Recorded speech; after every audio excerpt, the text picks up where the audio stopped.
Hello everybody and welcome to another deck profile. This time I'm bringing you a Gogeta deck, a Gogeta theory deck.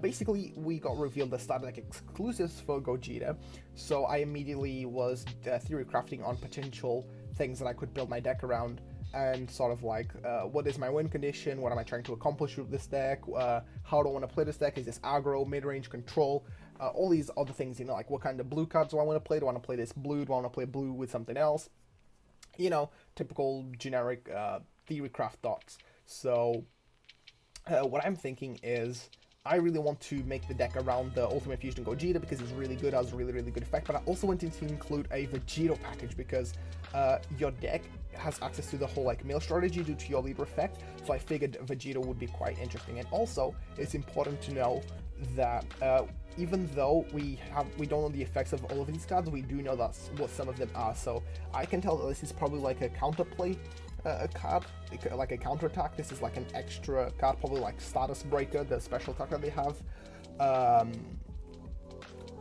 So that can be something. And then we have a vanilla Goku and a vanilla Vegeta that are 2 drops with 20k, meaning we get to play Dimension Support Trunks and bring them out directly from the deck with critical, so that might be something to look out for, because with that we basically get access to our Patara fusion much faster, so that's really cool. And then we also have like our super combo, which is the Grey Saiyaman. We have our vanilla Grey Saiyaman. We have a Gotenks package. I think that's going to be easily replaced, but this Gotenks is a 1-drop, so maybe it has a good effect. We also have Veku here, the Ox King, Janemba, Gogeta, so I mean there's a lot of food for thought. So yeah. Now, the main idea for this deck is, like I said, using this Gogeta effect, which is really good, and also having the alternative win condition of Patara, the Kai Secret, which essentially allows me to go into Vegito, and Vegito is really good because it helps. It has a lot of synergy with the whole mill mechanic, and then we can go into repeated force Vegito and triple strike our opponent, and then just gain a bunch of attacks. So currently I'm using, for my black card, I'm using Shenron Figure of Majesty, but depending on the rest of the deck, I might change it to Dimension Support Trunks because of the Goku and Vegeta that we get, the vanilla ones.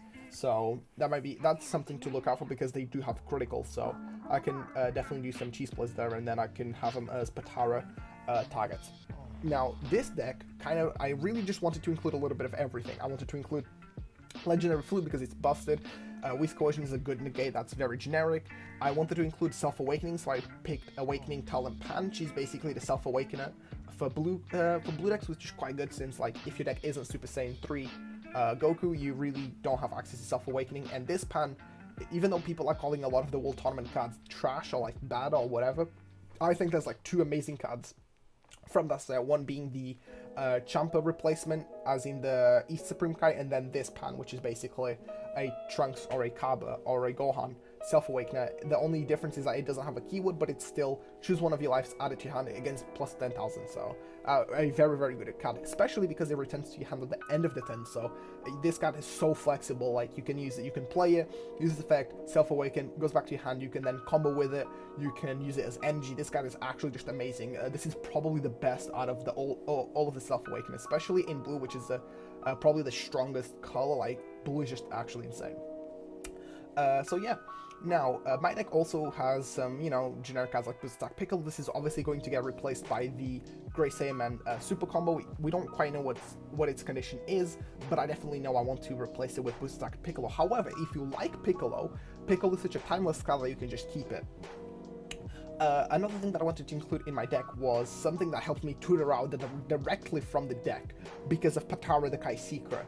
This is really important for this deck, especially if you're trying to use the Patara Kai Secret win condition, since you use the Patara and you need to have a Goku and Vegeta on the field, and this Goku allows you to tutor out a blue Vegeta directly from the deck. Well, you look at the top 7 and play a Vegeta that costs 3 or less. And Patara reads, choose one of each Goku and Vegeta from your hand. Oh wait, no, never mind, it uses the hand. It doesn't even use drop error. It doesn't even use field, so I mean, it doesn't matter. The point is, you basically want to have Gokus and Vegetas to either go into Gogeta or go into the Patara fusion, so I feel like just the Gogeta isn't enough, it isn't consistent enough, because it requires me to have a Goku and a Vegeta. However, if I increase the odds of having like big combos, I can use Patara's Sky Secret and then go into this Vegeta package. Anyway, that's basically like the overview of the deck. I'm basically going to go over through each card individually now because I feel like I should cover each card in depth and basically explain the role of the card in the deck. So let's start off with Gogeta. He has Burst 2 as his effect, basically Mill 2, sort of like Mask Sane, you know, like how Mask Sane mills the top 3, and then depending on the color, you get different effects. This is just a more simplified version of it. Burst 2, Mill 2, when this card attacks, draw card, so right off the bat, giving you that nice card draw that you want. Built-in card draw into your leader is phenomenal, and it makes the whole awakening of untapping 2 mitigated, because even though drawing is better in most scenarios, some decks do like the untap 2, and this deck probably likes it somewhat. And then when he awakens, he goes into Knockout Strike Gogeta. Amazing effect, Sparkling 5 basically means that you have to have 5 cards in the drop area, and then you choose, well, you have to have 5 cards in the drop area, and then when he attacks, he draws you a card, and then if you have 3 or more energies, he gains plus 1,000. If you have 5 or more energies, he gains double strike. So 20k double strike, very, very good. You can definitely build around this leader very easily, because it's one of those like decks that really relies on the leader to get most of the job done. However, my version also uses 2 amazing packages. So yeah, now he also has a really interesting effect, which is the activate main, and you basically stop your opponent from playing counters that turn. So this allows you to make a very, very aggressive deck. Very, very interesting. Now let's start off with the main deck. So starting off, we have Shenron, Figure of Majesty. This guy's amazing. The only problem is that the card can't attack, but even if it could attack, it would be a little bit too strong. But because it can't attack, your opponent can't attack into it, so they'll have to use some sort of extra card or some sort of effect to KO it. So I think that's quite good. Its effect is Sparking 5 if you have 5 cards. In the drop area, you choose one of 3 effects after drawing a card. So you draw a card and then choose either 2. Untap 2 of your energy, choose 2 of your battle cards, and choose 1 battle card with an energy cost of 2 or less from the drop area and play it, which is really, really good because the amount of milling you're going to do, you'll probably always have a target, so you can like get a like if you get Pan off Shenron, like oh my god, your deck is just about to pop off. And then the last effect is you choose 1 leader where you choose a leader or a battle card against plus 5,000 and critical, so you can give your leader critical, and it has critical and double striker, so it's basically Bardock, right? It's like Bardock with the ability to stop your opponent from activating counters, so that's just amazing. You always will be able to connect that double strike critical so easily. It's actually just insane because the card that you draw off Shenron, theoretically speaking, you could just like use it for the Knockout Strike Gogeta effect and just kill your opponent, or at least like pressure them. So yeah, then when I'm playing the 1 legendary Flute, it's going to be restricted, so it's better to start testing while the card is restricted, so that way I can build my deck around it. And basically I included 3 Risk Coercion because this basically makes like 4 cards, because it's 3 + 1, 4. I like 3 negates, Peter Katani likes 3 negates. If Peter Katani says 3 negates is the way to go and it's the magic number, you just do it, you know, you don't question it. And Risk Coercion is really, really good in this deck because it gives the deck a little bit of defense. Now you can also play Sensu Bean, but I just didn't have the space for Sensu Bean, and it's not something that I'm really looking to play. I mean, 1, the card is like not budget friendly, and I try to keep most of my decks budget friendly, most of them, very important, most of them. And I just like Risk Coercion because it's a counter attack. It doesn't like stop, it doesn't not stop the attack, like it just, you know, negates the attack, so pretty good. Now let's get into the battle cards. So starting off, we have 2 Kind Saiyans and Goku. I'm just playing this here because I felt like my deck needed some turn 1 plays. Ideally, Pan is the turn 1 card that I want to play, but Kind-Hearted Goku is quite good because it allows me to add a Goku if I need it. Plus, it's a target for Shenron, so if it's in the grave, I can always just get it back.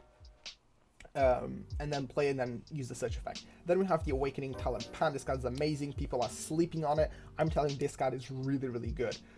Like I said, because you can use its effect and then it goes back to your hand, and then you can use it for a plethora of things. Boost Attack Piccolo is your temporary super combo. Obviously, we are getting a themed one, so depending if you like the themed one or not, you can choose between Boost Attack Piccolo or the themed super combo, so play at your own will. And then for the Gokus and Vegetas of the deck, we have the Comrades Combine Some Goku. Look at top 7, summon a Vegeta that costs 3 or less, that is blue, in rest mode. And then Vegeta has Barrier, and when this card attacks the leader card, you choose a card from the hand and place it in the drop area. So really, you're trying to draw into your Gokus and Vegetas more than trying to play them, but I feel like this engine is quite good for tutoring out things from the deck, sets up your graveyard, etc. You know, just good plays all around. Then we have the two most important Goku and Vegetas in deck, which is the Fusion Reborn Vegeta and the Fusion Reborn Goku. They have the same effect, which is when they are used for Union Fusion, and if the leader is Gogeta, they get a different effect. Goku basically allows you to draw a card, and Vegeta allows you to untap one of your energy. Now, the reason why I picked this leader over the promo leader is because promo leader is Goku and Vegeta, and then it becomes Gogeta. This leader is Gogeta from the start. So if you haven't awakened yet and you want to make a Gogeta play, these guys with this leader is better than the promo Vegeta, which is something I don't think people realize, is that this asks you for a Gogeta leader, and the promo leader isn't Gogeta to start off with. It's only Gogeta when awakened. So yeah, that's important to take in consideration. And then the big boss himself, Ultimate Fusion Gogeta, Double Strike, Union Fusion, so you place Goku and Vegeta from the hand into the drop area, and then auto sparking 5, you need 5 cards in the drop area. When you play this card, draw 2 cards, so you know, drawing 2 cards is quite good. Cough cough, a lot of cards, like for scientists who draw 2, and they're amazing because of it. And then you choose 2 of your opponent's cards and place them in the bottom of the owner's deck, so you just spin them to the opponent's deck. Really, really good removal, because it doesn't actually destroy the card, it just gets rid of it by singing to the deck. Now, it does get swapped by barrier, but that's okay, you know? We really can't have our cake and eat it. We have to make some sacrifices here and there, and I'm pretty okay with this sacrifice because the draw 2 effect is more than good enough, and it has double strike, you know? It's everything you would want to for a boss card, sort of like a boss type battle card like this, so I'm pretty happy with this card. And then I'm also playing some Unbreakable Super Saiyan Son Gokus. I'm just playing this because it's an extra super combo. It helps me draw more, good defensively and offensively. You know, it really just does the job now. You could probably switch this with something else that you might like, but I think this card is just really, really solid. And yeah, it's just here temporarily as a card, you know. Maybe I'll change it, maybe I won't change it, I'll have to see. Then we have the Vegeta package that I've been talking about for so long. So I decided to go with a 4-3-3 4-3-3 ratio, sort of like the Cell Train in a way, because this is the most important card in these cards. You want to play enough of them that you see them, but at least, like, okay, no, you don't want to play enough that you see them. You want to play enough of them that, like, if you see them, they are still in the deck because they are more valuable in the deck. And you don't want to end up playing too many of them, because if you draw them, they are really bad, and you just end up using them as energy. And your deck is mostly blue, so you don't really want to have too much red energy anyway. So, Patara the Kai Secret. Choose one of each Son Goku and Vegeta from your hand and place them in the drop area. Then choose deck or drop area and choose a Vegeta from the area that you chose with an entry cost of 6 or less, and play. Then shuffle your deck. So essentially, if we have a Goku and Vegeta in the hand, we play this. We send them to drop area, and then we have to choose either drop area or deck. So if you have Vegeta in the drop area, you can choose drop area. If you have him in the deck, you choose deck. And you basically get to play this Vegito, and when this Vegito is played, at the end of the battle, after this card attacks, place 10 cards from the top of your deck in the drop area and choose a Vegito with 25,000 or more power and evolve it onto this card by placing it on top of this in active mode. So you can attack with this and then evolve into Vegito. He's really good because he has the ability to attack battle cards, so if the opponent has a problematic battle card, you can just swing with it, or if the opponent has blocker, you can just bait the blocker out. You know, there's lots of ways that you can mess around with this card. And then we have the Repeated Force Vegito. Now, basically, milling 10, you basically want to guarantee that you have this Vegito in the graveyard or in the drop area, because he gets the Vegito from the drop area. But this gets, so basically this gets base Vegito from drop area or deck, and this only gets from drop area. So that's why the milling is really, really important, and why the Gogeta really complements this idea, because of the burst too, if we are unawakened. So, Repeated Force Vegito, Triple Strike. When this card attacks, this card gains plus 5,000 for each Goku and Vegeta in the drop area. So this card can get a lot of power very, very quickly, and it will be really, really hard for your opponent to try beat it. Like, I'm telling you, you summon this, and it's pretty much GG for your opponent. Combine it with Shenron, and you give it critical plus 5,000, and yeah, your opponent will just not contest it. Like, they can probably try throw 10 cards at you, and they won't even stop this card, because this combo is just so devastating. So really, you're just trying to abuse this Shenron leader as much as possible, because it's just so good, you know? Not leader, this Shenron card. It's so versatile and can help you in a variety of ways, and then this Vegito is just the nail in a coffin. I'm pretty happy how this tech turned out to be. I think the deck has a lot of good tools. Now, this is just the first draft of the deck. This is just like version 1. As soon as we get more information on the cards that we are getting in the starter deck, I'll obviously update this deck as quickly as possible and give you guys a brand new version. And I'll just keep working on this deck like until I'm satisfied with a final build. So I'm pretty sure I'll be updating this build at least like another 2 times before I never touch it again. But even then, when we get more cards, I'll keep revisiting it because Gogeta is amazing. So yeah, again, if you guys did enjoy this video, feel free to leave a like, comment, and subscribe. And until then, I'll see you guys in the next one.